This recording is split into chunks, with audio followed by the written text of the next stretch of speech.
अस्सलाम वालेकुम, मैं हूं शाहजेब खानजादा। आज पाकिस्तान की सबसे बड़ी अदालत में 3 बड़े केसेस की समाअत हुई है। ऐसे केसेस की समाअत हुई है जिनके फैसले इलेक्शन से पहले गहरे सियासी असरात मुरतब कर सकते हैं। यहाँ सुप्रीम कोर्ट में ताहयात नाअहली के केस से मुतालिक समाअत हुई है और कुछ दिनों के अंदर ही अदालत ये फैसला करने जा रही है कि 62(1)(f) के तहत नाअहल होने वाला शख्स ताहयात नाअहल होगा या उसकी नाअहली 5 साल के लिए होगी। और तवक्को है कि अदालत इस इबहम को भी दूर करेगी कि ताहयात नाअहली से मुतालिक सुप्रीम कोर्ट का अपना फैसला बरकरार रहेगा या नून लीग की इत्तेहादी हुकूमत की तरफ से इलेक्शन एक्ट में की गई तरामीम बरकरार रहेंगी, जिसमें नाअहली की मुद्दत को 5 साल तक महदूद कर दिया गया था। और इस केस के फैसले से बड़ी सियासी जमातों की लीडरशिप पर अहम सियासी असरात मुरतब होंगे। नवाज शरीफ और जहांगीर तरीन के सियासी करियर के हवाले से मौजूद इबहम भी वाज़ेह हो जाएगा। सिर्फ यही नहीं, तहरीक इंसाफ से दोबारा बल्ले का निशान वापस लेने से मुतालिक इलेक्शन कमीशन ने पेशावर हाई कोर्ट से रुजू किया हुआ है। इस हवाले से भी आज एक अहम पेशरफ सामने आई है और तहरीक इंसाफ के वकला को तलब कर लिया गया है और कल कोई फैसला आने का इम्कान है। यानी तहरीक इंसाफ इंतखाबात में बल्ले के निशान के साथ जाएगी या नहीं, इस हवाले से अब भी हतमी फैसला होना बाकी है। जबकि सुप्रीम कोर्ट में भी आज पेशावर हाई कोर्ट की तरफ से इलेक्शन कमीशन के एक फैसले को मुअत्तल करने का जिक्र आया है। इसके अलावा आज एक और अहम केस की भी समाअत हुई है। चीफ जस्टिस काजी फाइज ईसा की सरबराही में 3 रुकनी बेंच ने लापता अफराद और जबरी गुमशुदगियों से मुतालिक एतजाज एहसन और दीगर की दरख्वास्तों पर आज समाअत की। और दिलचस्प बात यह है कि एतजाज एहसन की नुमाइंदगी तहरीक इंसाफ के तर्जुमान शुएब शाहीन ने की और उन्होंने तहरीक इंसाफ के रहनुमाओं के लापता होने और उनके दोबारा मंजर आम पर आने का मामला उठाया, जिस पर अदालत ने संजीदा सवालात उठाए कि यह मामला बिला तफरीक तमाम लापता अफराद के केस से मुतालिक है या ये सिर्फ एक पार्टी के लोगों का मामला है जिसका एतजाज एहसन की पटिशन में जिक्र है। समाअत के आगाज में चीफ जस्टिस ने वकील शुएब शाहीन से मुकालमा करते हुए कहा कि आपकी दरख्वास्त में जिन सियासतदानों का जिक्र किया गया है वो बाअसर लोग हैं, वो खुद भी अदालत आ सकते हैं और आपने उनका नाम दरख्वास्त में लिया है तो उन्हें फरीक क्यों नहीं बनाया, वो खुद अदालत से रुजू क्यों नहीं कर रहे, मामले को सियासी ना बनाएं। अगर लापता अफराद का बिला तफरीक हकीकी मसला है तो हम आपके केस को सुनेंगे। If you are saying is Mr. Sheikh Rashid one of the underprivileged persons who does not have a voice, Mr. Sheikh Rashid may tomorrow say, I have no grievance. Who is Mr. Shoaib Shaheen to take my name in court? Have you made him a party? No, my lord. If you're going to plead someone else's case, either you array him as a petitioner or array him as a respondent. Has Mr. Sheikh Rashid ever been a minister? Right. How many times? खाली 7-8 मरतबा I think. ये मासूम लोगों में इनको आप categorise करेंगे? आप जरा सोचिए ना। Who is Mr. Farooq Habib? The next name. He was a political activist. He belonged to at that time to the PTI, but thereafter he left. Who's Mr. Sadaqat Ali Abbasi? He was also a political activist. In which belonged party? to the PTI. They then have now changed. आपकी ये रंजिश है कि ये आपकी party छोड़ गए? No, my lord. ये कौन है उस्मान डार साहब? उस्मान डार भी, my lord, he was also a political activist belonging to PTI. PTI. Then क्या आप किस पार्टी में? At that time, no, left PTI, but not. तो हम क्या उनको कहेंगे वापस पीटीआई में शामिल हो जाओ? नो रीजन मतलब। अभी तक जो आपने बातें की हैं सारी आपने एक पॉलिटिकल पार्टी से वाबस्तगी की बातें की हैं, ठीक है? मोहम्मद खान भट्टी जी, ये कौन है? ये पंजाब का ब्यूरोक्रेट था सर। तो आपको इनसे क्या ताल्लुक है सर? हम ये लोग मिसिंग हैं अभी? नहीं, अब पेश कर दिए गए। तो फिर आपकी पिटीशन खत्म हो गई? नहीं सर, टू दैट एक्सटेंट मैंने ये कहा है कि किन हालात में इनको उठाया गया, किन हालात में अपीयर कराया गया। एक सेकेंड ठहरिए ना। स्टेट एजेंसी या तो आप एतजाज एहसन साहब के सामने उठाया गया हो तो वो कह सकते हैं हाँ मुझे पता है, या जो उठाया गया शख्स वो खुदा के कहे कि मेरे साथ ये जुल्म हुआ, मेरे साथ ये ज्यादती हुई, तो हम उसको सुन लेंगे। बिल्कुल ठीक। आप किस मुंह से ये बात कर रहे हैं ये बताते हैं। जो पाकिस्तान पीपल्स पार्टी है, दूसरी पाकिस्तान मुस्लिम लीग है, ये आपने सारे उनके तो किसी का आपने जिक्र नहीं किया इसमें। आपने एक मखसूस पॉलिटिकल पार्टी का जब आप एक जिक्र करते हैं ना तो फिर सवालात भी उठेंगे। देखिए अब 184 में अब आप आए हैं matter of public importance for enforcement of fundamental right. अगर आप इसको सियासी पॉइंट स्कोरिंग के लिए इस्तेमाल करेंगे हम आपको बिल्कुल इजाजत नहीं देंगे। इतने नाम लिए हैं उनकी वाबस्तगी, आपने कहा वो हमारी पार्टी छोड़ गए। भाई अब इसका हमारे पास कोई सोल्यूशन नहीं है। वो अंग्रेजी में कहावत है, आप उर्दू में पता नहीं कैसे कहेंगे, if you can't stand the heat in the kitchen you should not be in the kitchen. आप तो कह रहे हैं लोग घर आ गए, असर रसूख वाले लोग हैं, इनकी कोई है ग्रीवेंस, बाय ऑल मीन्स आइए, अदालतों के दरवाजे खुले हुए हैं। ये बातें नहीं है कि आप जाके बस इसको एक अपने मकासद के लिए इस्तेमाल करें चीज़ों को। जेन्युइन बातें हैं, आपने इन सबको किया और बीच में आपने कहीं जाकर के मिसिंग पर्सन की बात कर दी है। आपकी पिटिशन में सियासत झलक रही है, क्योंकि आपने देखिए कुछ लोगों का जिक्र किया है और कुछ लोगों को बिल्कुल नजरअंदाज कर दिया है। ठीक है, तो वो अगर इसको सियासी ना बनाएं। अब जी सर, सियासी नहीं होगी तो ये आपने जो नाम लिखे हैं वो लोग माशाल्लाह अच्छे असर रसूख वाले लोग हैं। अगर उनके मसले वो खुद आ जाएंगे हमारे पास। आप उनके कंधे पे बंदूक ना इस्तेमाल करें, उनका कंधा। आपका जेन्युइन इशू है मिसिंग पर्सन का, we'll attend to it. Law तो सबके लिए होना चाहिए, आइन तो सबके लिए बराबर। तो फिर आप फिर फेयर नहीं हुए ना, आपने सिर्फ कुछ लोगों का जिक्र किया और कुछ लोगों का नहीं किया। इसके अलावा एतजाज एहसन की दरख्वास्त में सहाफ़ी इमरान रियाज के लापता होने का भी जिक्र किया गया है। और जब अदालत में सहाफ़ियों के लापता होने से मुतालिक बातचीत हुई तो चीफ जस्टिस ने शुएब शाहीन से मुकालमा करते हुए कहा कि आपने तहरीक इंसाफ के दौर में लापता और तशद्दुद का निशाना बनने वाले सहाफ़ी मतीउल्लाह जान और असद तूर का जिक्र क्यों नहीं किया। साथ ही चीफ जस्टिस जस्टिस काजी फाइज़ ईसा ने 2021 में सहाफ़ियों की शिकायत से मुतालिक नोटिस का भी हवाला दिया और कहा कि मैं उस वक्त इस हवाले से काम करना चाह रहा था मगर मुझे काम करने नहीं दिया गया। उस वक्त आप क्यों नहीं आए? पिक एंड चूज क्यों किया जा रहा है? इसमें मेरी जो गुजारिश थी कि ये जर्नलिस्ट की भी आपने जिक्र किया पेज 11 पे। जी, इमरान रियाज का। ये कौन है? ये sir he was a journalist, anchor person भी रहा है। इन्होंने कहा क्या कि ये इमरान रियाज साहब ने? इमरान रियाज का तो बस वो जो आया कि जी मैं वापस सेफली वापस पहुंच गया हूँ। He could not speak for many months, for some weeks properly. अब बोल सकता है। इमरान रियाज साहब असर रसूख वाले शख्स हैं या नहीं है? वो तो मैं मानता हूँ कि हैं। अच्छा, आप शायद इस कमरे अदालत में शायद 2 असर और रसूख वाले जर्नलिस्ट शायद ना हो, उनका आपने जिक्र क्यों नहीं किया? मेरे प्रोबेबली नॉलेज में उस वक्त नहीं होगा। नॉलेज में एक का नाम है मतीउल्लाह जान। जी, वो उस वक्त आए थे, वापस आ गए हुए थे या नहीं हुए थे? जी बिल्कुल हुए थे। इसकी हुकूमत थी? हुकूमत प्रोबेबली पीटीआई की थी। उनका जिक्र क्यों नहीं किया आपने अपनी पिटीशन में?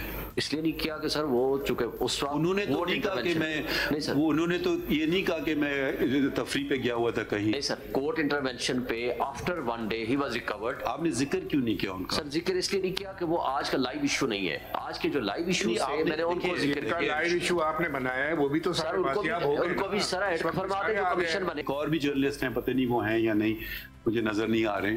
उनको भी कुछ मारपीट हुई थी उनकी।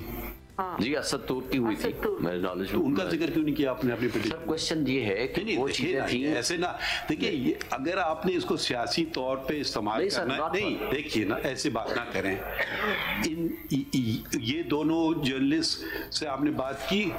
उस जमाने में की थी। आज असद तूर से नहीं है, मतीउल्लाह जान से उस वक्त, बल्कि मैं केस में पेश हुआ था उस वक्त। केस में पेश हुए थे तो जिक्र इसमें क्यों नहीं कर रहे हैं? सर इसलिए नहीं किया कि आज के जो लाइव इशू थे तो 2023 के मैंने उनको टेकअप किया। और अगर माय लॉर्ड कमीशन बनाएंगे, आई कंसेंट बिफोर योर लॉर्डशिप के उनका नाम भी ऐड कर देंगे कि किसने उठाया, क्यों उठाया, कैसे रीअपीयर हुए, कौन कौन लोग उसमें मुलविस है। Everyone should be. Shoaib Shaheen साहब, आप उन लोगों के नाम ले रहे हैं जो कि आकर के खड़े होकर ये नहीं कह रहे हैं कि मुझे फलां ने उठाया या गलत तरीके से उठाया। ठीक है, वो कह रहे हैं कि मैं अपनी मर्जी से चला गया। हो सकता है दबाव में बहस कर रहे हैं, हो सकता है, मगर अब वो 2 जर्नलिस्ट जिनके नाम आपने फिर रिलक्टेंटली ले लिए हैं अदालत में, वो तो ये नहीं कह, सुन तो ले, वो ये नहीं कह रहे हैं कि मैं नॉर्दर्न एरियाज गया हुआ था या मुझे किसी ने आके घर में पिटाई नहीं की। वो तो अपनी बात पे कायम है ना sir. They should be on the top of the list. है ना sir. Once you pick and choose, then we ask you a question कि why are you picking and choosing? Journalist का केस आया सुप्रीम कोर्ट में। So happened I was one of the members of that bench and we took notice, and whose government it was, and proceeded against us कि a judge cannot take notice. Do you remember that? उस वक्त तो आपने कोई बात नहीं की, आप खड़े होके नहीं आए मतीउल्लाह जान के साथ या असद अली तूर के साथ कि जी क्यों नहीं खड़े हुए उन लोगों? मैं तो उस वक्त देखिए, अगर एक जुल्म को आप नजरअंदाज करेंगे ना तो फिर और होते जाएंगे।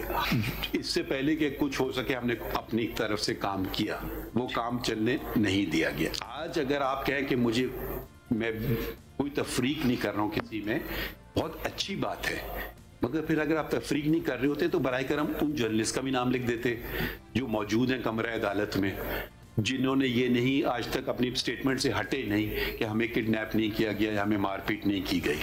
तो फिर आपकी पिटिशन में थोड़ा वजन बढ़ता कि आप अक्रॉस द बोर्ड कह रहे हैं कि ये अच्छा हमारे बंदे को उठाएं तो गलत है, वो दूसरे को उठाएं तो सही है, ये ना करें।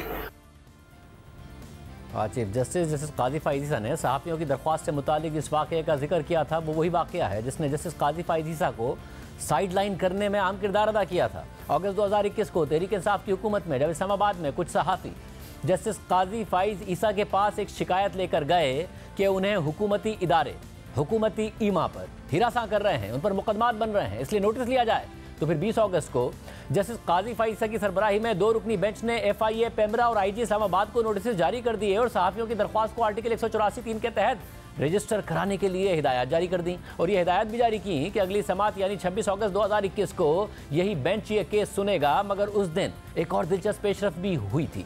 20 अगस्त 2021 को ही जस्टिस उमरता बंदियाल ने कायम मकाम चीफ जस्टिस का हल्फ लिया था, क्योंकि उस वक्त के चीफ जस्टिस जस्टिस गुलजार अहमद बैरून मुल्क थे। दिलचस्प बात यह है कि जस्टिस उमरता बंदियाल से हल्फ लेने वाले कोई और नहीं बल्कि खुद जस्टिस काजी फ़ाइज़ ईसा थे। लेकिन जस्टिस उमरता बंदियाल जैसे ही कायम मकाम चीफ जस्टिस बने तो उन्होंने अगले ही दिन यानी 21 अगस्त 2021 को जस्टिस काजी फ़ाइज़ ईसा का 20 अगस्त 2021 को लिया गया सहाफ़ियों के लिए अज़ खुद नोटिस मुअत्तल कर दिया और इस पूरे मामले पर एक लार्जर बेंच बना दिया। इस लार्जर बेंच में खुद उस वक्त के कायम मकाम chief justice Umar Ata Bandial, justice Ijazul Ahsan, justice Munib Akhtar, justice Qazi Mohammad Amin Ahmed और जस्टिस मोहम्मद अली मजहर शामिल हो गए। यानी मुस्तकबिल के 3 चीफ जस्टिस उस बेंच का हिस्सा थे। और फिर उस 5 रुकनी लार्जर बेंच ने सुप्रीम कोर्ट के सूमोटो इख्तियारात से मुताल्लिक समाअत करके जस्टिस काजी फ़ाइज़ ईसा के खुद नोटिस को गलत करार दे दिया और सूमोटो के इख्तियारात चीफ जस्टिस तक महदूद कर दिए और सूमोटो इख्तियारात और बेंचेस की तश्कील का इख्तियार सिर्फ चीफ जस्टिस के पास रखा गया। उन्हें मास्टर ऑफ द रोस्टर का करार दिया गया। इस फैसले के बाद सुप्रीम कोर्ट 2 धड़ों में तकसीम हो गई और फिर नून लीग की हुकूमत चीफ जस्टिस के इख्तियारात को दीगर जजेस में तकसीम करने के लिए supreme court practice and procedure का कानून लाई और फिर चीफ जस्टिस उमरता बंदियाल ने उस कानून को भी मुअत्तल कर दिया। और बाद में चीफ जस्टिस जस्टिस काजी फ़ाइज़ ईसा की सरबराही में अदालत ने supreme court practice and procedure के कानून को बहाल कर दिया। यूं जस्टिस उमरता बंदियाल के दौर में, तहरीक इंसाफ के दौर में सहाफ़ियों की खुद को हिरासा करने की शिकायत अपनी जगह रह गई और अदालत का सारा इख्तियार चीफ जस्टिस की ज़ात तक मरकूज़ कर दिया गया और फिर जस्टिस काजी फ़ाइज़ ईसा को साइडलाइन कर दिया गया और अहम बेंचेस का हिस्सा भी नहीं बनाया गया। सिर्फ यही नहीं, चीफ जस्टिस जस्टिस काजी फ़ाइज़ ईसा ने समाअत के दौरान जिन 2 सहाफ़ियों यानी मतीउल्लाह जान और असद तूर का जिक्र किया, उन पर तहरीक इंसाफ के दौर में तशद्दुद हुआ। सहाफ़ी मतीउल्लाह जान को 21 जुलाई 2020 को दिन दिहाड़े इस्लामाबाद के G6 सेक्टर से अगवा कर लिया गया और फिर 12 घंटे बाद उनकी बाजियाबी हुई। इसी तरह 25 मई 2021 को सहाफ़ी असद तूर को उनके घर में घुसकर तशद्दुद का निशाना बनाया गया। तहरीक इंसाफ के दौर में जब सहाफ़ियों पर हमले हो रहे थे तो उस वक्त बजाय मजम्मत करने या एक्शन लेने के इन सहाफ़ियों पर ही तनकीद शुरू कर दी गई, इनकी ट्रोलिंग की गई, उनकी जानिबदारी और साख पर सवालात उठाए गए। बल्कि तहरीक इंसाफ से ताल्लुक़ रखने वाले ट्रोल्स ने सहाफ़ियों पर तशद्दुद के वाक़यात पर भी सवालात उठा दिए, लेकिन इस हवाले से कोई तहकीकात नहीं की गई। और बाद में जनरल बाजवा ने यह तस्लीम भी कर लिया कि मतीउल्लाह जान को ISI ने ही अगवा किया था। मार्च 2023 में पाकिस्तान के साबिक army chief general Qamar Javed Bajwa ने इतराफ़ किया कि सीनियर सहाफ़ी मतीउल्लाह जान को खुफिया एजेंसी ISI ने अगवा किया था और जनरल बाजवा ने यह एतराफ़ सहाफ़ी शाहिद मेतला को एक इंटरव्यू देते हुए किया। सहाफ़ी शाहिद मेतला के मुताबिक जनरल बाजवा ने बताया था कि मतीउल्लाह जान को एजेंसी ने भोंडे तरीके से उठाया और उन्होंने जनरल फैज़ को इस पर डांटा भी था। जनरल बाजवा ने मजीद कहा था कि मतीउल्लाह जान को उनकी मुदाखलत पर छोड़ा गया और अफसार आलम को गोली भी उनके कहने पर नहीं मारी गई थी। मगर उस वक्त तहरीक इंसाफ और इस्टेब्लिशमेंट एक पेज पर थे और तहरीक इंसाफ इन गुमशुदगियों और तशद्दुद का नित नए तरीक़ों से दिफा करती रही और सहाफ़ियों के साख पर सवालात उठाती रही। आम बात यह है कि आज सुप्रीम कोर्ट ने एतजाज़ एहसन की दरख्वास्त पर कुछ बुनियादी सवालात भी उठाए और कहा कि इस्लामाबाद में एहतजाज पर बैठे बलोच मुजाहिरीन का जिक्र क्यों नहीं किया गया। साथ ही चीफ जस्टिस ने इस मामले पर आमना मसूद जंजुआ को सुनने का हुक्म देते हुए कहा कि वो इस मामले में बिला तफरीक बात करती हैं। ताज्जुब ये हो रहा है कि जो अभी कोई इधर हुआ था, सिट इन हुआ था जी, उसकी तो आपने जिक्र किया ही अभी मैं उसी पे आ रहा हूँ सर। अभी इनसे उसका आपने पूरी पिटीशन में जिक्र ही नहीं किया। नहीं सर, वो हुए हैं, ये जो पुराने बलोच स्टूडेंट्स के साथ हुआ था उनका मैंने रेफरेंस दिया है। जो आज बैठे हुए हैं ये पुरानी पिटीशन है मेरा एक नई फाइल कर देते। इसके अलावा समाअत के दौरान मिसिंग पर्सन कमीशन के सरबराह जस्टिस जावेद इकबाल के किरदार पर भी बात हुई और चीफ जस्टिस ने सवाल किया कि तहरीक इंसाफ को शिकायत हैं तो उन्होंने अपने दौरे हुकूमत में जस्टिस जावेद इकबाल को ओहदे से क्यों नहीं हटाया। पूरी सूरत हाल पर बात करेंगे। सुप्रीम कोर्ट को कवर करने वाले सीनियर सहाफ़ी मतुल्लाह जान साहब मौजूद हैं, जिनका समाअत में जिक्र भी हुआ। हमारे साथ मौजूद हैं हसनात मलिक साहब, कल भी हमारे साथ मौजूद थे और बात कर रहे थे कि किस तरीके से चीफ जस्टिस काजी फैज़ साहब को सोशल मीडिया पर निशाना बनाया जा रहा है तहरीक इंसाफ की तरफ से। आज की समाअत के बाद भी निशाना बनाया जा रहा है। पहले मतुल्लाह जान साहब आपसे ज़ाहिर आपका जिक्र भी हुआ, आज की समाअत हुई, एतराज़ात के बावजूद उन्हें दूर करके चीफ जस्टिस काजी फैज़ साहब ने पटिशन को टेकअप किया। टेकअप करने के बाद भी बहुत सारे एतराज़ात थे मगर मुस्तरद नहीं किया। समाअत अब कल भी होगी, उसके बावजूद आप देख रहे हैं बहुत सारे स्टेटमेंट्स को out of the context quote करके किस तरीके से उन पर तनकीद और ट्रोलिंग की जा रही है। तहरीक इंसाफ अभी मुतमईन नहीं नजर आ रही है। किस तरीके से देख रहे हैं आप आज की समाअत को? शाज़ेब, मुझे लग रहा है कि एक दफ़ा पुराने जो बिछड़े हुए दोस्त थे वो दोबारा मिल गए हैं और किसी हद तक जो ट्रेंड और तरबियत याफ्ता ट्रोल्स थे पीटीआई के, वो एक बार फिर उनको पुराने उनके दोस्त मिल गए हैं और दोनों इस वक्त ख़तरे में ख़ुद को महसूस करते हैं। और जिस तरीके से आज इमरान खान के दौर को याद किया गया, जनरल बाजवा, जनरल फैज़ के वक्त को हवाला दिया गया और जिस तरीके से पीटीआई के इन लोगों के हवाले से जेन्युइन क्वेश्चंस रेज़ किए गए चीफ जस्टिस की तरफ से, तो लगता ये है कि ये मामला जो है एक बार फिर पुरानी इस्टेब्लिशमेंट और पुरानी पीटीआई की तरफ ही जाएगा। तो इसीलिए हम सोशल मीडिया के ऊपर ये रद्द-ए-अमल देख रहे हैं। हालांकि पीटीआई की जो दरख्वास्त या बैरिस्टर एतजाज़ अहसन की दरख्वास्त कहें वो भी गलत ना होगा, उसको मुस्तरद नहीं किया गया, खारिज नहीं किया गया, एतराज़ात दूर किए गए और अब उसको बाकायदा उन इशूज़ पे बात होगी। मगर इसके बावजूद भी जिस किस्म की ट्रोलिंग और सोशल मीडिया पे जो प्रोपेगेंडा हो रहा है उससे तो ये लगता है कि पीटीआई के अंदर अभी भी कुछ अनासर ऐसे हैं जो पुराने वक्त के इस्टेब्लिशमेंट के कुछ अनासर के साथ राब्ते में हैं और वो दोनों इस केस से ख़तरा महसूस करते हैं, क्योंकि ये केस अगर मंतकी अंजाम तक पहुँचता है तो डेफिनेटली पीटीआई के दौर में जिस किस्म के वाक़यात सहाफ़ियों के साथ होते रहे, आम लोगों और शहरियों के साथ होते रहे, उसका निशाना फिर ख़ुद पीटीआई की क़यादत भी बन सकती है और उस वक्त की इस्टेब्लिशमेंट भी बन सकती है। तो मेरे ख़्याल में ये जो सोशल मीडिया की ट्रोलिंग है ये उसको प्रीएम्प्ट करने की एक कोशिश है और एक दबाव बढ़ाने की कोशिश है चीफ जस्टिस काजी फैज़ साहब पे, ये भूलते हुए कि कुछ सुप्रीम कोर्ट के जजेस ऐसे हैं कि वो इस किस्म के हालात से पहले भी गुजर चुके हैं और अब तो वो किसी के टहरे में नहीं बल्कि चीफ जस्टिस और एक काजी की कुर्सी पे विराजमान है। मतलब तहरीक इंसाफ के रहनुमा और बाकायदा जो तहरीक इंसाफ के वकला हैं वो बहुत सारी आउट ऑफ कॉन्टेक्स्ट जो स्टेटमेंट्स हैं उन्हें लेकर, जैसे अगर काजी फैज़ साहब ने कहा कि जी जो पीटीआई छोड़ गए क्या अब हम उन्हें कहें वापस आ जाएं, जो हीट ऑफ द मोमेंट नहीं बर्दाश्त कर सके, अगर वो इस वक्त आज़ाद हैं तो वो खुद क्यों नहीं आ जाते, पटिशनर बन जाते। अब इसमें से सिर्फ जो किचन की हीट वाला कॉमेंट है उसको निकाल कर हम देख रहे हैं कि ट्वीट्स पर ट्वीट्स हो रहे हैं, ट्रोलिंग हो रही है। साथ में ये भी बताएगा कि एक जो स्टेटमेंट था उनका, ज़ाहिर किसी के बारे में ये पूछना, जब जजेस पूछते हैं कि ये कौन है, तो क्या ये उनकी लाइल्मी जाहिर करता है क्योंकि आप बड़े सीनियर सहाफ़ी मतुल्लाह जान साहब, या ये जाहिर करता है और जजेस आमतौर पर ये करते हैं ये पूछने के लिए और ऑन रिकॉर्ड लाने के लिए कि किसका जिक्र हो रहा है?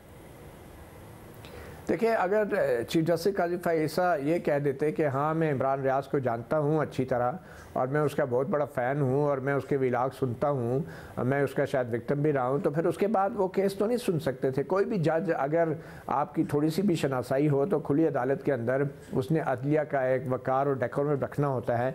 ये बड़ी एक रवायती किस्म का एक प्रोसीजर है कि हर जज जो है हर वकील से भी ये कहता है कि जी आप अपना तारफ़ कराएँ, आपके क्लाइंट कौन हैं। इसी अदालत में बहुत बड़े वज़ीर-ए-आज़म भी पेश होते रहे हैं और जजेस इसी तरह सवाल जवाब करते रहे हैं जैसा आज वो कर रहे थे कि इमरान रियाज कौन है। तो इससे कोई ये मतलब नहीं है कि वो इमरान रियाज को जानते नहीं हैं, बहुत से जजेस नाम से भी जानते हैं। मगर मैं भी जब रोस्टरम पे गया था तो मुझसे भी कहा गया आप कौन हैं, तो इसमें ये कहना कि शायद उन्होंने बिल्कुल लातल्की का इज़हार किया है या नापसंदीदगी का इज़हार किया है, ये बहुत ही गलत मानी इस तमाम अदालती कार्रवाई को पहनाने के मुतरादिफ होगा। अस्सलाम वालेकुम साहब, आप भी बताइएगा, अगर आप सीनियर सहाफ़ी हैं, दीगर जो लोग थे चाहे वो सीनियर ब्यूरोक्रेट्स क्यों ना हो, उनके हवाले से भी जज साहिबान यही पूछ रहे थे, चीफ जस्टिस भी पूछ रहे थे कि ये कौन है, आपकी पटिशन में ये कौन है, ये कौन है। इसके अलावा जो दीगर मामलात हुए, आप ही ने बताया था कि जो अच्छी बातें होती हैं, जो रिलीफ मिलता है जैसे काजी फैज़ साहब की अदालत से या उनके होते हुए सुप्रीम कोर्ट से, उस पर खामोश हो जाती है तहरीक इंसाफ और उन पर एक प्रेशर डालने के लिए ट्रोलिंग कर रही है जो उन्होंने 6 साल में तरीकाकार है। आज भी क्या वही देख रहे हैं आप जिसकी कल बात कर रहे थे? देखें शाहजेब साहब, जो पीटीआई का हम तर्ज सियासत देख रहे हैं कि उन्होंने अदालतों को इस्तेमाल किया अपने मुखालफिन के, चाहे नून लीग के। अब वो उनकी बड़ी ख्वाहिश है PTI की कि हमारी लड़ाई इस्टेब्लिशमेंट से चल रही है और जस्टिस काजी फैसा जो है वो आगे हमारी तरफ से लड़ें एस्टैब्लिशमेंट के साथ, और अपनी तरफ से कोई मटेरियल नहीं देना, कोई एफिडेविट किसी लीडर अगर आप बताएं PTI का आदमी कोई भी है, वो उनको चाहिए था एतजाज़ अहसन साहब को अपनी पिटीशन के साथ, वो लोग जिनका जिक्र था वो अब बाजियाब अगर हो गए तो उनको जो है वो एफिडेविट देने चाहिए थे कि जी हमें एजेंसीज ने उठाया। अब जब आप मटेरियल भी नहीं दे रहे और ख्वाहिश आपकी ये है कि जस्टिस काजी फैसा हमारी लड़ाई लड़ें और साथ ही आप ट्रोलिंग करें और दिन रात और उनको टारगेट करें, जब अभी उन्होंने ओहदा संभाला ही नहीं और supreme court practice and procedure act चल रहा था जिसका PTI के कोई डायरेक्टली कोई उसके साथ नहीं मामला था, लेकिन हमने देखा कि उस दिन से जस्टिस काजी फैसा को टारगेट किया जा रहा है और वो लोग जो मुक़्तदर हल्कों को क्वेश्चन नहीं कर सकते वो उनकी जो है वो सिर्फ जो है वो हम देख रहे हैं कि रोज़ जो है वो जस्टिस काजी फैसा पे सवालात और उनको तज़हीक अमीर जुमले जो है वो उनके हवाले से इस्तेमाल कर रहे हैं। लेकिन ये स्ट्रेटजी अब आज बाज़ाहिर ये लगा है कि एक्सपोज हो गई है। जिस तरीके से जस्टिस काजी फैसा ने ये पटिशन में जो देखा कि आप वाज़े था, हम उस वक्त भी कह रहे थे कि ये एक प्रॉक्सी पटिशन है, गो के बड़ा नाम है चौधरी एतजाज़ अहसन साहब का, लेकिन वाज़े था कि ये PTI के लिए रिलीफ के लिए पटिशन डाली गई है। हालांकि बिलोच मिसिंग पर्सन का जिक्र है लेकिन इस तरह फोकस था वो PTI थी। लेकिन जब आज कहा गया कि उनके हवाले से मटेरियल दें तो मटेरियल नहीं था। तो ये हम देख रहे हैं कि माजी में जब उमर रज़ा बंदयाल या साकिब निसार का दौर था उस वक्त तो इस किस्म की पटिशन आती थी, एंटरटेन भी हो जाती थी, उनके मुखालफिन को टफ टाइम भी मिलता था, PTI को रिलीफ भी मिल जाता था। और उसकी वजह ये थी कि उनकी ट्रोलिंग इतनी ज़बरदस्त और सोशल मीडिया पे जो कंपेन होती थी जजेस भी इन्फ्लुएंस हो जाते थे। और अब बज़ाहिर आपने देखा होगा हफ्ता डेढ़ पहले कुछ इसी तरह कुछ हो भी गया मामला और उसका बड़ा फ़ायदा भी हुआ। लेकिन जब फ़ायदा होता है तो बजाय इसके कि वो जजेस को कोई अप्रिशिएट करें वो उस तरह नहीं है, लेकिन उनका ये है कि जी बार एक जो है वो ट्रोल करके जजेस को प्रेशर में डाल के फ़ायदा ले। मेरा ख्याल है कि जस्टिस काजी फैसा पे ये स्ट्रेटजी करामत नहीं हो रही और ये 3 महीने से जो है ये देखा जा रहा है। और PTI को भी चाहिए कि अपनी जो तर्ज सियासत है, स्ट्रेटजी है, उस पर नज़रसानी करे और अगर उनके इस्टेब्लिशमेंट से मामलात हैं एक तो डायरेक्टली डील करे। 9 मई पे जो आपका मौक़िफ़ है और इस्टेब्लिशमेंट का है उसमें रिकनसाइल करे, बजाय इसके कि आप उसको लंदन प्लान करें और फिर कहें जस्टिस काजी फैसा में रेस्क्यू करें। तो इन हालात में किस हद तक अदालतें आपके साथ जाएंगी? मेरा ख्याल है अभी भी बहुत ज़्यादा रिलीफ मिल रहा है। फिर नून लीग को तो 2018 में सच नहीं मिला जिस तरह अभी भी हम देख रहे हैं कि PTI को कहीं ना कहीं कभी पेशावर हाई कोर्ट, कभी लाहौर हाई कोर्ट, सब लोगों के नॉमिनेशन पेपर एक्सेप्ट हो गए। 3 फोरम हैं, कहीं ना कहीं अगर जेन्युइन मामलात होंगे तो सबको खुद PTI वाले कह रहे हैं कि हमारे 90% नॉमिनेशन पेपर एक्सेप्ट हो जाएंगे और बल्ले का निशान पे भी उनको बड़ी उम्मीद है। लेकिन बात यह है कि ये जो तर्ज सियासत है, जो ये एक सोशल मीडिया पे स्ट्रेटजी और ख़ासकर मीडिया पर्सन को टारगेट करना, इसने नुकसान ही PTI को पहुँचाया है। मेरा नहीं ख्याल कि इसका कोई फ़ायदा जो है वो अब होगा जो अब इस वक्त सूरत हाल चल रही है। मतलब साहब आप ये बताइएगा कि इस सारे मामले में ज़रा ये क्या आज पटिशन भी एक्सपोज हुई है जिसकी वजह से इतना रिएक्शन नज़र आ रहा है कि ट्रोलिंग हो रही है, तनकीद की जा रही है, आउट ऑफ कॉन्टेक्स्ट जो है वो रिमार्क्स निकाले जा रहे हैं कि एतजाज़ अहसन साहब की जारी पटिशन थी, क्या ये एक्सपोज हुई है? क्योंकि चीफ जस्टिस साहब कह रहे थे भाई अब अगर ये लोग गुमशुदा भी हुए थे इस वक्त बाहर आ गए हैं, आप शेख रशीद साहब हैं, दीगर लोग हैं, उनको शामिल कीजिए, उनसे कहिए कि वो अदालत में आए या कोई साथी है वो अदालत में आए। तो ये क्या एक्सपोज हुआ है सारा मामला? देखिए डेफिनेटली जो पटिशन है और मैं समझता हूँ बैरिस्टर एतजाज़ अहसन ने कई अशरों की अपनी वकालत और अपनी साख को दाव पे लगाया है इस तरह की दरख्वास्त दायर करके, और जिन जिन लोगों के नाम दरख्वास्त में लिखे हुए थे वो लोग आज कमरा अदालत में मौजूद नहीं थे। होना तो ये चाहिए था कि ये मुद्दई जो है अगर सुस्त हैं और वकील चुस्त हैं तो फिर ये दरख्वास्त वापस ले लेनी चाहिए थी, मगर बैरिस्टर एतजाज़ अहसन ने ऐसा नहीं किया। ये जानते बूझते हुए भी कि अब ये दरख्वास्त जो है बेमायनी है, वो ये चाह रहे थे कि चीफ जस्टिस काजी फैसा और आइन की बालादस्ती और इंसानी हकूक़ पे यकीन रखने वाले जो दीगर जजेस हैं उनको एक इम्तहान में डाला जाए। मगर आज बेंच की तरफ से, जजेस की तरफ से जो सवालात उठे हैं उससे न सिर्फ ये कि बैरिस्टर एतजाज़ अहसन की वकालत, सारी उम्र की वकालत और PTI की जो क्रेडिबिलिटी और जो साख है वो एक बहुत बड़े इम्तहान में पड़ गई है। ये वही PTI है शाहज़ेब खानज़ादा साहब। जब मेरे साथ ये वाक़या हुआ था तो आप यकीन करें कि PTI का एक MNA या एक वज़ीर भी उसने टेलीफोन तक करना जो है गवारा नहीं किया था। और कई मौक़ों पे तो एक दफ़ा तो फवाद चौधरी ने यहाँ तक कह दिया कि मेरे पास आपका टेलीफोन नंबर ही नहीं था। और इस तरह की बातें, तो मेरे ख्याल में अब ये शेख रशीद जो है, मुझे जब मिले बतौर वज़ीर दाखिला मेरे साथ होने वाले वाक़े के बाद, तो वो हंस रहे थे, मजाक कर रहे थे, मेरा मजाक उड़ा रहे थे। अब मैं उन बातों को दोहरा नहीं सकता, मगर अफसोस होता है इन लोगों की अब हालत ज़ार को देख के। मैं तो अभी भी नहीं समझता कि शेख रशीद कोई बहुत बड़े मासूम हैं, क्योंकि वो जिस तरह का उनका किरदार पाकिस्तान की सियासी तारीख में रहा है, उसके बाद तो मैं कोई भी शख्स शायद उनकी मासूमियत या उनके चिल्ला काटने पर यकीन नहीं करता, क्योंकि ये चिल्ला कोई 40 दिन का उनका नहीं था। ये चिल्ला पिछले 25-30 साल से वो काट रहे हैं गेट नंबर 4 का। और अब की बार भी जो जिस किस्म के वो मासूम सूरत लेके आते हैं, मेरे ख्याल में चीफ जस्टिस ने दुरुस्त तौर पर यह सवाल उठाया कि क्या आप शेख रशीद को भी अब एक मासूम आदमी कहेंगे। तो ये PTI की साख भी इससे मुतासर हुई है। और PTI अच्छी तरह जानती है कि आज जो सुप्रीम कोर्ट में कार्रवाई हुई है उसके बाद वो बुरी तरह बेनकाब हुई है।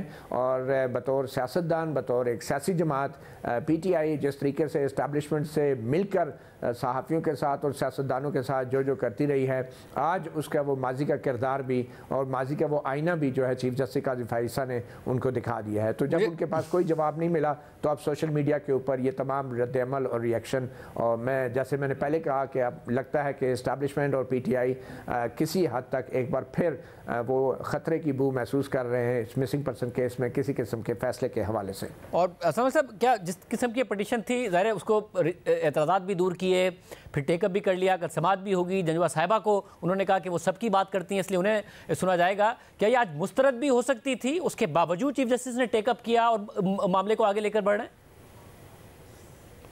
देखें, मिसिंग पर्सन का मामला तो पाकिस्तान में जेन्युइन है, ख़ासकर बलूच मिसिंग पर्सन का मामला। और ये बड़ा एक मेरा ख्याल है कि बलूचिस्तान का कर्ज है जस्टिस काजी फ़ाइज़ा पे, उन्हें वंस फॉर ऑल इस मामले का कोई ना कोई फ़ैसला देना होगा। लेकिन जो PTI का मामला है उन्होंने इसको पोलिटिसाइज़ किया, और इसी वजह से हम देख रहे हैं कि उनके जो जेन्युइन मैटर हैं वो भी जब वो इतना ज़्यादा पोलिटिसाइज़ करते हैं तो वो भी दब जाते हैं। अब बल्ले के निशान वाला मामला जो है वो उसमें कोई भी जो है इलेक्शन कमीशन के फैसले को सपोर्ट नहीं कर रहा, लेकिन जिस तरीके से PTI का तर्ज सियासत है, जो जिस तरीके से वो कर रहे हैं, तो वो मेरा ख्याल है कि उस पर फिर जो है वो मसला बनेगा, क्योंकि माजी में जो जिस तरीके से ये करते रहे हैं। मेरा ख्याल है कि सबसे बड़ा जो मामला इस वक्त अदालत में है वो फ्री एंड फेयर इलेक्शन और 8 फरवरी को कराना है। इसमें PTI के एक तरफ है, उस तरफ से भी चैलेंज है अदालत को, दूसरी तरफ से दूसरे भी कुछ स्टेक होल्डर हैं वो जो नहीं चाह रहे हैं कि 8 फरवरी का इलेक्शन हो। तो अब देखना है कि इसको किस तरह अदालत जो है वो इस चैलेंज को मीट करती है, क्योंकि दोनों तरफ जो है वो हम देख रहे हैं कि दबाव बढ़ रहा है। ये सिर्फ PTI की तरफ से नहीं बढ़ रहा, दूसरी तरफ भी हम देख रहे हैं कि चीज़ें ऐसी आ रही हैं सोशल मीडिया पे, कुछ जो है वो केयर हुकूमत है इनकी तरफ से कुछ बयान आ रहे हैं, निज़ाम अदल पे क्वेश्चन हो रहे हैं। आज जस्टिस काजी फ़ाइज़ा ने भी कहा कि कुछ लोग एक्टिव हैं जो इलेक्शन डिले करवाना चाह रहे हैं। तो ये जो है वो इस वक्त अदालत के लिए बड़ा चैलेंज है कि वो इस पूरी सूरत हाल में कैसे जो है वो एक तरफ PTI को भी एक्सपोज करे और इलेक्शन भी 8 फरवरी को इनेकाद करे। जो उनकी मुखालिफ लोग हैं जो चाह रहे हैं कि इलेक्शन ना हो, उनके भी अज़ाइम पूरे ना हो सके। मैं मुख्तसर एक छोटी सी बात करना चाहूँगा। ये सोशल मीडिया के ऊपर जो ज़्यादातर ट्रोलिंग होती है, इसमें PTI समेत कुछ जमातों के ओहदेदार, पार्टी के बाकायदा ओहदेदार जिनके नाम फहरिस्तों की सूरत इलेक्शन कमीशन में भी जमा कराए जाते हैं, वो ओहदेदार पाकिस्तान से बाहर बैठ के जो कुछ कर रहे हैं, तो उन ओहदेदारों को भी इलेक्शन कमीशन जवाबदेह बना सकता है सियासी जमातों के ज़रिए। और मेरे ख्याल में ऐसे ओहदेदारों के तमाम जो ट्वीट्स हैं या इस तरह के पैगामात हैं, तो मेरे ख्याल में उनके ऊपर सियासी जमातों को इलेक्शन कमीशन जवाबदेह बना सकता है कि आपके ये ओहदेदार हैं, या तो आप उन्हें डिसऑन करें या आप उन्हें ब्लॉक करें या आप उन्हें रीट्वीट करना बंद करें, आपकी पार्टी की क्या पॉलिसी है, तो उनको they should come out clean. तो मेरे ख्याल में ज़्यादातर ये पाकिस्तान के बाहर से जिस किस्म की ये प्रोपेगेंडा होता है, तो उसको इलेक्शन कमीशन उसके ऊपर पॉलिटिकल पार्टीज़ के मतलब जो कवानीन हैं उनको इस्तेमाल करते हुए ज़रूर कार्रवाई कर सकता है। बहुत शुक्रिया, गुफ्तगू आपने सुनी। एक और अहम केस की समाअत हुई है, उसकी तफसीलात आपके सामने रखेंगे ब्रेक के बाद।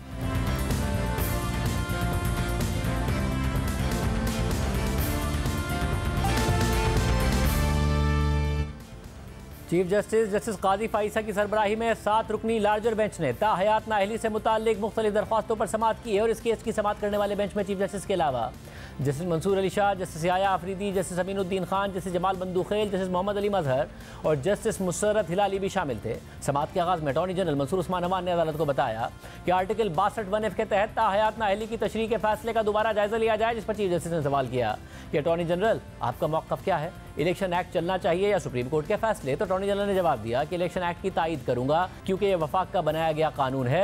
इस दौरान मीर बादशाह कैसरानी के खिलाफ दरख्वास्त गुजार के वकील साकिब जिलानी ने भी ताहयात नाअहली की मुखालफत कर दी और अदालत को बताया कि मैंने 2018 में उस वक्त दरख्वास्त दायर की थी जब 62(1)(f) के तहत ताहयात नाअहली का फैसला आया था। अब इलेक्शन एक्ट में सेक्शन 232 शामिल हो चुका है। इसके बाद अब ताहयात नाअहली की हद तक इस्तदा की पैरवी नहीं कर रहा। जिस पर चीफ जस्टिस ने सवाल किया कि तमाम सूबों के एडवोकेट जनरल्स क्या अटॉर्नी जनरल के मौक़िफ़ की तायीद करते हैं या मुखालफत करते हैं। तो इस पर तमाम एडवोकेट जनरल्स ने अटॉर्नी जनरल के मौक़िफ़ की तायीद करते हुए इलेक्शन एक्ट में तरमीम की हिमायत कर दी। इस दौरान चीफ जस्टिस ने सवाल किया कि आर्टिकल 62 और 63 में फ़र्क क्या है। तो अटॉर्नी जनरल ने जवाब दिया कि आर्टिकल 62 मेंबर्स की अहलियत जबकि 63 नाअहली से मुताल्लिक है। तो चीफ जस्टिस ने रिमार्क दिए कि आर्टिकल 62 की वो ज़ेली शिक़ें मुश्किल पैदा करती हैं जो किरदार की अहलियत से मुताल्लिक हैं। किसी के किरदार का तयन कैसे किया जा सकता है। चीफ जस्टिस ने मजीद रिमार्क दिए कि सपोर्टर्स कहेंगे कि आपका आला किरदार है, मुखालफीन कहेंगे कि बदतरीन किरदार है। इस्लामी मयार के मुताबिक तो कोई भी आला किरदार का मालिक नहीं ठहराया जा सकता। हम तो गुनहगार हैं और अल्लाह से माफ़ी मांगते हैं।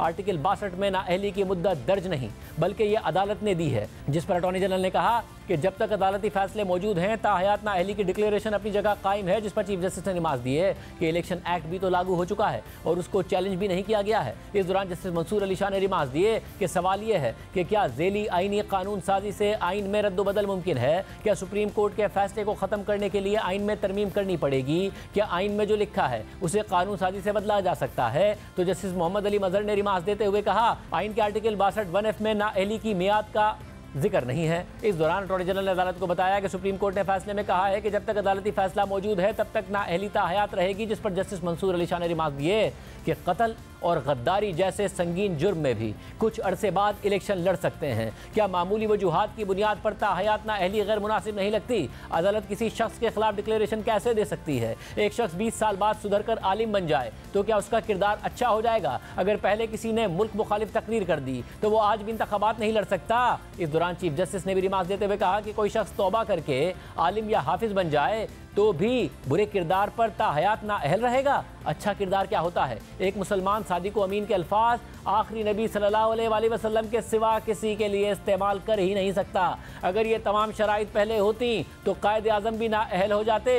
जबकि जस्टिस मंसूर अली शाह ने रिमार्क देते हुए कहा कि एक शख्स को एक बार सज़ा मिल गई तो बात ख़त्म क्यों नहीं हो जाती। ऐसा कैसे हो सकता है कि कोई सज़ा काट लेने के बाद भी कभी इंतखाबात ना लड़ सके। आइन में हर सज़ा की मुद्दत है तो नाअहली ताहयात कैसे हो गई। इसी दौरान चीफ जस्टिस काजी फाइसा ने वकील मखदूम अली खान को रोस्ट्रम पर बुला लिया, जिन्होंने रोस्ट्रम पर आकर अदालत को बताया कि मैं मौजूदा केस में जहांगीर तरीन का वकील हूं। जिस पर चीफ जस्टिस ने रिमार्क दिए कि आपको अदालती मुआविन मुकर्रर करने का सोच रहे थे लेकिन आप पहले ही फरीक हैं। ये बताएं कि आर्टिकल 62 में ये शिके कब शामिल की गई। तो जहांगीर तरीन के वकील ने जवाब दिया कि आर्टिकल 62 1973 के आइन में सादा था। आर्टिकल 62 में इजाफी शिके 1985 के सदारती ऑर्डर से शामिल हुई। तो चीफ जस्टिस ने रिमार्क दिए यानी जिया ने ये किरदार से मुताल्लिक शिके शामिल कराई थी। क्या जिया उल हक का अपना किरदार अच्छा था। सितम ज़रीफ़ी है कि आइन के तहफ़्फ़ुज़ की कसम खाकर आने वाले ने खुद आइन तोड़ा और फिर ये तरामीम की। क्या जजिस को घर भेजने वाला, आइन चिकनी करने वाला अच्छे किरदार का मालिक हो सकता है। क्या ज़िया उल हक को सब माफ़ है।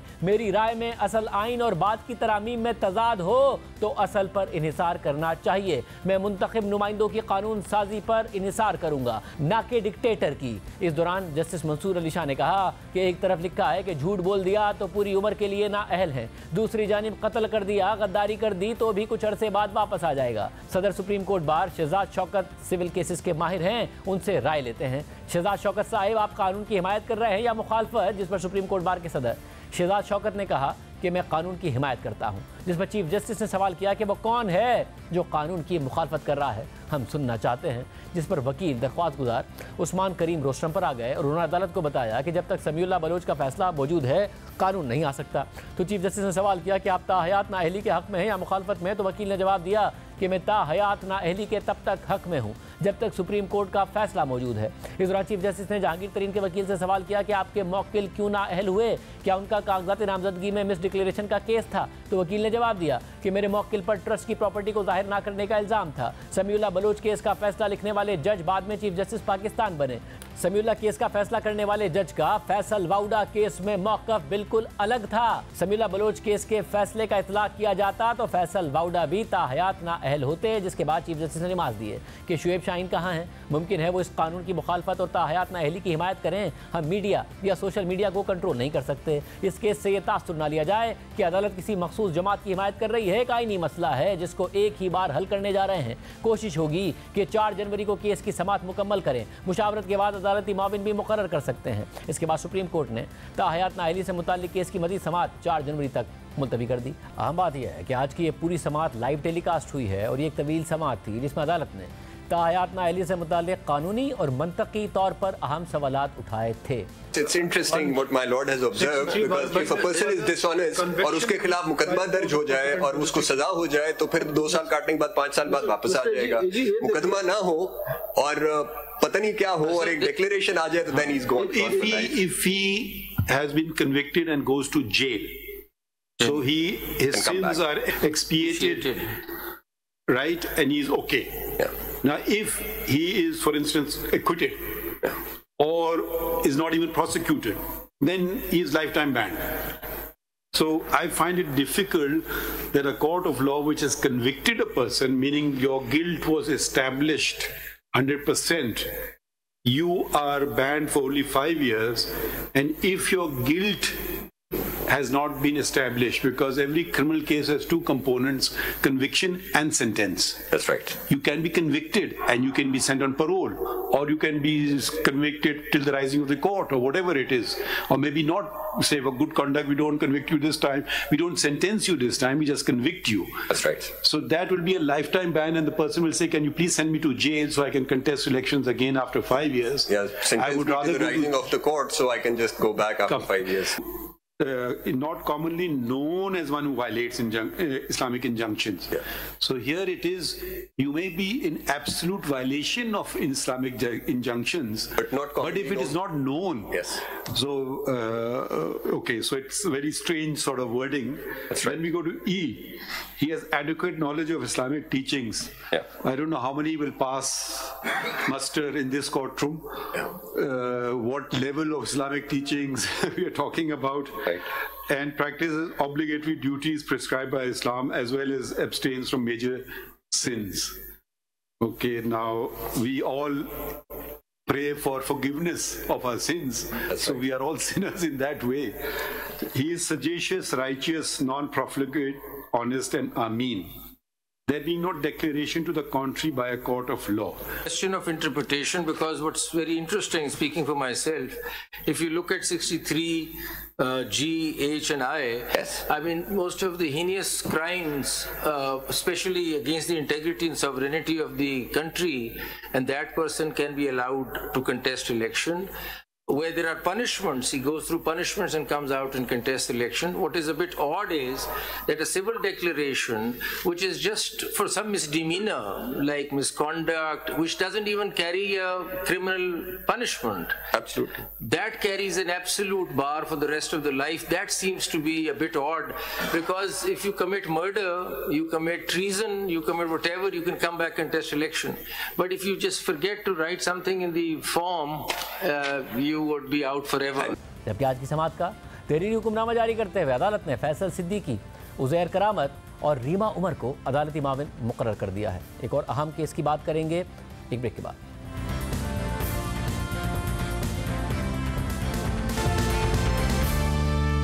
इंतखाबात में सिर्फ 1 महीना और 6 दिन बाकी रह गए हैं और अभी तक तहरीक इंसाफ के इंतखाबी निशान का मामला उलझा हुआ है। गुज़िश्ता हफ्ते पेशावर हाई कोर्ट के एक रुकनी बेंच ने इलेक्शन कमीशन के बल्ले के इंतखाबी निशान से मुतालिक फैसले पर स्टे ऑर्डर जारी किया था, जिसके खिलाफ इलेक्शन कमीशन ने पेशावर हाई कोर्ट से रुजू किया है। आज इलेक्शन कमीशन ने अपनी इस अपील पर डिवीजन बेंच बनाने और डिवीजन बेंच की समाअत तक पेशावर हाई कोर्ट के 26 दिसंबर के फैसले को वापस लेने की इस्तदा की, जबकि आज चीफ जस्टिस काजी फाइसा ने भी इलेक्शन कमीशन की इस्तदा पर पेशावर हाई कोर्ट की तरफ से स्टे जारी करने के फैसले पर सवाल उठाया। सबसे पहले बात करते हैं इलेक्शन कमीशन की पेशावर हाईकोर्ट में दायर अपील की, जिस पर जस्टिस एजाज खान ने समाअत की। समाअत के आगाज में इलेक्शन कमीशन के वकील सिकंदर महमद ने दलाइल देते हुए कहा कि इलेक्शन कमीशन की हाईकोर्ट के फैसले पर नजरसानी की इस्तदा है। इलेक्शन कमीशन ने पीटीआई को नोटिस जारी किया कि पीटीआई ने इंट्रा पार्टी इलेक्शन सही तरीके से नहीं कराए। इलेक्शन कमीशन के इख्तियारात पर सवालात उठाए गए। कहा गया कि इलेक्शन कमीशन का फैसला गैर आईनी है। सिंगल बेंच ने इंतखाबी निशान से मुतालिक इलेक्शन कमीशन का फैसला मुअत्तल किया। इलेक्शन कमीशन को सुने बगैर हुक्म इम्तना जारी किया गया। इलेक्शन कमीशन के वकील ने मौका इख्तियार किया कि इलेक्शन कमीशन इस मामले में फरीक था, उसको नहीं सुना गया। वफाकी हुकूमत केस में फरीक ही नहीं है। इलेक्शन कमीशन एक बाइख्तियार इदारा है, उसे अपने फैसले करने का इख्तियार है। पेशावर हाईकोर्ट के एक रुकनी बेंच ने जो रिलीफ दिया वो पूरा फैसला है, इसके बाद कुछ नहीं बचा। इलेक्शन कमीशन को सुने बगैर ऐसा फैसला नहीं दिया जा सकता। इलेक्शन कमीशन के वकील ने बताया कि अदालत ने एडिशनल एडवोकेट जनरल और डिप्टी अटॉर्नी जनरल को सुना। एडिशनल एडवोकेट जनरल और डिप्टी अटॉर्नी जनरल सूबाई और वफाकी हुकूमत के नुमाइंदे हैं। पीटीआई ने लाहौर हाई कोर्ट में भी दरख्वास्त दायर की है। एक अदालत मुंतखब की तो फिर दूसरी में नहीं जा सकते। इस पर सुप्रीम कोर्ट के फैसले भी हैं। इस पर जस्टिस एजाज खान ने पूछा कि सुप्रीम कोर्ट ने कोई ऐसा ऑर्डर दिया कि एक हाई कोर्ट का हुक्म पूरे मुल्क के लिए होता है? अखबार में पढ़ा था, क्या ऐसा कोई हुक्म है भी? इस पर इलेक्शन कमीशन के वकील ने जवाब दिया कि बिल्कुल, सुप्रीम कोर्ट ने आरओ से मुतालिक हाई कोर्ट का फैसला मुअत्तल किया था। पहला पॉइंट यह है कि एकतरफा कार्रवाई के तहत फैसला मुअत्तल किया गया। दूसरा पॉइंट यह है कि इंटरिम रिलीफ और हतमी इस्तदा एक ही है। इस दौरान जस्टिस एजाज खान ने पूछा कि क्या इस केस में दरख्वास्त गुजार पार्टी से कोई मौजूद है, जिस पर इलेक्शन कमीशन के वकील ने जवाब दिया कि हमें कोई नजर नहीं आ रहा है। यह खबर तो पूरा दिन न्यूज़ चैनल्स पर चली है। मुझे नहीं लगता कि तहरीक इंसाफ के वकला को यह पता नहीं होगा कि केस समाअत के लिए मुकर्रर है। हमारी इस्तदा है कि 26 दिसंबर का ऑर्डर वापस लिया जाए, डिवीजन बेंच कायम किया जाए ताकि केस की समाअत सही तरीके से हो सके। दोनों पार्टियों को सुनने के बाद फैसला किया जाए। समाअत के दौरान जस्टिस एजाज खान ने रिमार्क दिए कि इस केस में हम फैसला नहीं कर सकते। केस 9 जनवरी को डिवीजन बेंच के सामने लगा है। इस पर इलेक्शन कमीशन के वकील ने कहा कि मैं नहीं कह रहा कि कोई फैसला दिया जाए, सिर्फ मुअत्तली का फैसला वापस लिया जाए, फिर डिवीजन बेंच के सामने केस पर दलाइल देंगे। 9 जनवरी तक मुअत्तली का फैसला वापस लिया जाए। समाअत के दौरान एडवोकेट जनरल खैबर पख्तूनख्वा ने कहा कि हम इस केस में फरीक नहीं बनना चाहते। हम निगरां सूबाई हुकूमत हैं, हमारे लिए तमाम सियासी जमातें बराबर हैं। हमारा इस केस से कोई ताल्लुक नहीं है, हमें इस केस से अलग किया जाए। अगर हमें नोटिस जारी किया जाता है तो फिर अदालत की मुआवनत करेंगे। इस पर जस्टिस एजाज खान ने सवाल किया कि क्या वफाकी हुकूमत का भी यही मौक़िफ़ है, जिस पर एडिशनल अटॉर्नी जनरल ने जवाब दिया कि जी हमारा भी यही मौक़िफ़ है। समाअत के दौरान इलेक्शन कमीशन के वकील ने दलाइल देते हुए मजीद कहा कि आर्टिकल 199 के तहत हाईकोर्ट सिर्फ सूबे तक फैसला कर सकती है। इंट्रा पार्टी इंतखाबात पूरे मुल्क के लिए हुए हैं। आज की समाअत में पीटीआई की जानिब से वकला पेश नहीं हुए, लेकिन उनकी तरफ से इस्तदा की गई कि इस केस की समाअत मुलतवी की जाए, जिसके बाद अदालत ने समाअत कल तक मुलतवी कर दी। एक तरफ इलेक्शन कमीशन तहरीक इंसाफ के इंट्रा पार्टी इंतखाबात को कलअदम करार दे चुका है और इस फैसले को दोबारा बहाल करने के लिए कोशिशें भी कर रहा है, तो वहीं चेयरमैन पीटीआई गौहर खान का भी दो टोक मौक़िफ़ है कि वो किसी सूरत इलेक्शन का बॉयकॉट नहीं करेंगे। आज अडियाला जेल के बाहर मीडिया से बात करते हुए उन्होंने कहा कि हम अंडर 18 और अंडर 19 के साथ भी लड़ेंगे। हम किसी सूरत बॉयकॉट नहीं करेंगे, वो हम बारहा कह चुके हैं। फील्ड हम उनको अकेले खेलने नहीं देंगे। हमारे अभी भी कैंडिडेट है, हाँ अंडर 18 19 की टीम के साथ भी लड़ेंगे, लेकिन हम लड़ेंगे जिस तरीके से एक बंदे को, एक लीडर को जो डिसक्वालीफाइड फॉर लाइफ था, उसको प्राइम मिनिस्टर फॉर लाइफ बनाया जा रहा है। हम उनका रास्ता इंशाअल्लाह ताला रोकेंगे, आईन और कानून के मुताबिक उसका रास्ता रोकेंगे।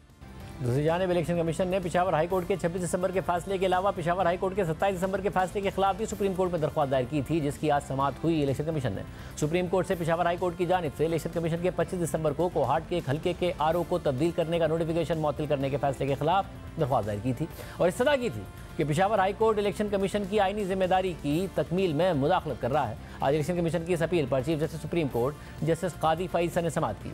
समाअत के आगाज़ में इलेक्शन कमीशन के वकील ने इस्तदा की कि सिंगल बेंच ने 27 दिसंबर को इलेक्शन कमीशन को नोटिस किए बगैर आरओ को मुअत्तल कर दिया। कोहाट के रिटर्निंग अफसर ने तिब्बी वजूहात पर खुद रुख्सत मांगी थी। पेशावर हाई कोर्ट ने अपने हुक्म में नए आरओ के खिलाफ कुछ तहरीर नहीं किया। इस पर जस्टिस कादी फाइसा ने इस केस में शिकायत गुजार सिकंदर हयात से पूछा कि आप अपनी मर्जी का रिटर्निंग अफसर लगवाना चाहते हैं? लगता है कुछ हथकंडे इस्तेमाल हो रहे हैं ताकि इंतखाबात ना हो। एक रिटर्निंग अफसर बीमार हुआ, दूसरा लगा दिया गया। पेशावर हाई कोर्ट ने ठग करके तकर्री कैंसिल कर दी। हम आपको जुर्माना क्यों ना करें कि नोटिस किए बगैर ही तकर्री कैंसिल कर दी। पेशावर हाई कोर्ट के जज ने नोटिस जारी करना भी मुनासिब ना समझा। ये हाई कोर्ट से किस किस्म के ऑर्डर जारी हो रहे हैं। इस दौरान शिकायत गुजार सिकंदर हयात खान ने कहा कि मेरा मौक़िफ़ ये है कि रिटर्निंग अफसर ने मेरी स्क्रूटी नहीं की। इस पर इलेक्शन कमीशन के वकील ने जवाब दिया कि 27 दिसंबर की शाम पेशावर हाई कोर्ट ने हुक्म जारी किया, जिससे स्क्रूटनी का अमल रुक गया। 31 उम्मीदवारान के कागजात नामजदगी जमा हुए थे। इस पर जस्टिस कादी फाइसा ने कहा कि अभी ऑर्डर कर देते हैं कि रिटर्निंग ऑफिसर से स्क्रूटनी जारी रखें। समाअत के दौरान जस्टिस कादी फाइसा ने रिमार्क दिए कि आप लोग चाहते हैं कि इंतखाबात रुक जाएं, अपने पाँव पर खुद कुल्हाड़ी मार कर कह रहे हैं कि स्क्रूटनी नहीं हुई। आज की समाअत में अदालत ने इलेक्शन कमीशन की इस्तदा मंजूर करते हुए कहा कि इलेक्शन कमीशन ने काबिल वजाहत वजूहात की बिना पर PK91 से RO तब्दील किया। इलेक्शन कमीशन ने गैर कानूनी या गैर आईनी इकदाम नहीं उठाया। इलेक्शन कमीशन फौरी तौर पर स्क्रूटनी का अमल शुरू करे। दूसरी जानिब आज इमरान खान और बुशरा बीबी के खिलाफ अडियाला जेल में गैर शरई निकाह के केस की समाअत भी हुई, जहां आज समाअत के दौरान केस के तमाम फरीकैन के साथ इस केस से मुताल्लिक तमाम दस्तावेजात शेयर की गई। और अब इस केस की 10 जनवरी को होने वाली अगली समाअत में इमरान खान और बुशरा बीबी पर फर्द जुर्म आयद की जाएगी। आज के प्रोग्राम में इतना ही, इजाज़त दीजिए। अल्लाह हाफिज़।